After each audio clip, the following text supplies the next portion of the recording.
What up? And welcome to another episode of From the Script to the Screen. And welcome to the Vinland Saga edition of From the Script to the Screen.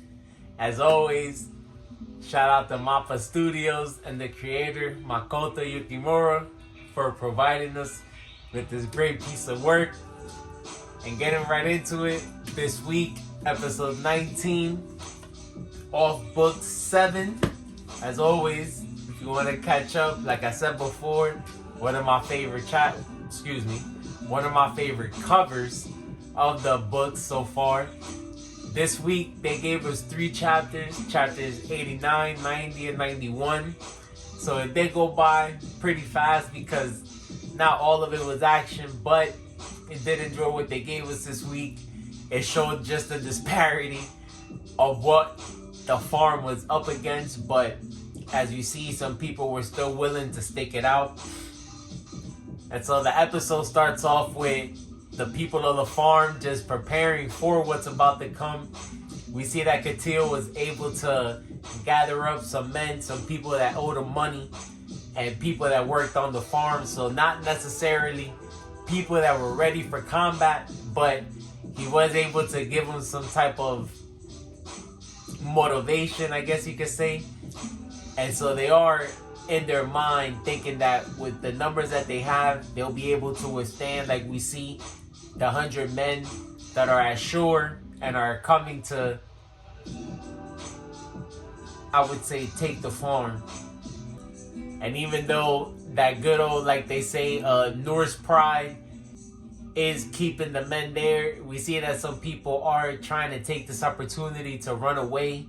So we see that the men that are kind of secondhand to Snake and are usually with him are trying to tell him that they should run. They know that they're outnumbered. They know that they're outexperienced. We see the exchange between Snake and one of the other men when he lets them know that the Jom's Vikings are on the beach, which are the special group of Vikings that always run along with Floki. And so we know that they're men, like they say, eat and sleep battle is something that they're looking forward to. So we know that these aren't the type of people that these farmhands are going to actually be able to beat. But we see that, again, just the pride and the willing or the need to be able to, I would say, go out as a man, as a Viking, it always plays a part. And so again, these guys decide to take up the battle. Shifts us to Thorfinn and Irnir, who we know are trying to escape the farm with Arnhild. Shout out to Mr. Leaf, who actually ends up coming back to the farm to try to take Thorfinn with him. We know that Leaf was friends with Thorfinn's father, and so he feels a responsibility and is trying to take him back home, away from all this fighting and violence, and back to the real quiet farm life that they were living. But we know that Thorfinn and Irnir feel responsible for Arnhild and are trying to help her leave the farm, I guess you could say, in one piece. We know that Ketils beat her up in the last episode and decided to take his anger out on her. So unfortunately, she's suffering from a couple injuries right now and isn't able to be as mobile as she would like to be. And speaking of Ketils, something I thought that was interesting to note is that we do finally learn the real truth about Ketils. Even though, like I said last week, we got glimpses, what I thought were to believe, of this real Iron Fist Ketils and somebody that actually was pretty violent. We see that he was actually a fraud, and it's somebody that was just playing the part because they have similar names. And so that plays a part into the farmhands wanting to actually stay and help the other people that are going to fight and feel like they're responsible for their lives as well. But with all that being said, the things I enjoyed seeing this week,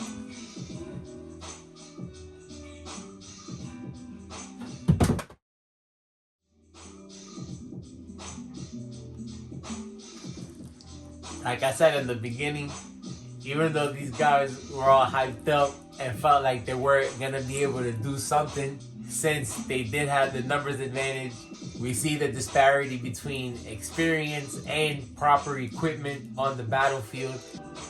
We see that the Jones Vikings, even though with low numbers, are able to hold their own and are taking care of Ketils' forces pretty easily.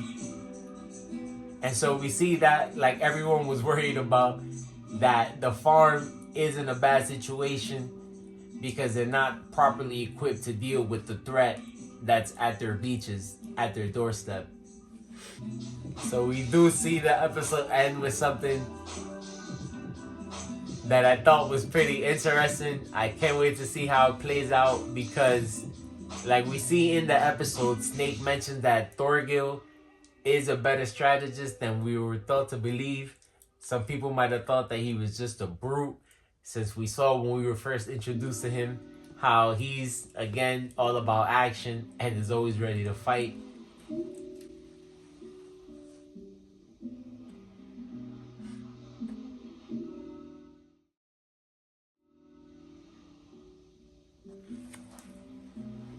But I guess I will say it, unfortunately, at the end, the disclaimer. Hopefully you guys seen the whole episode.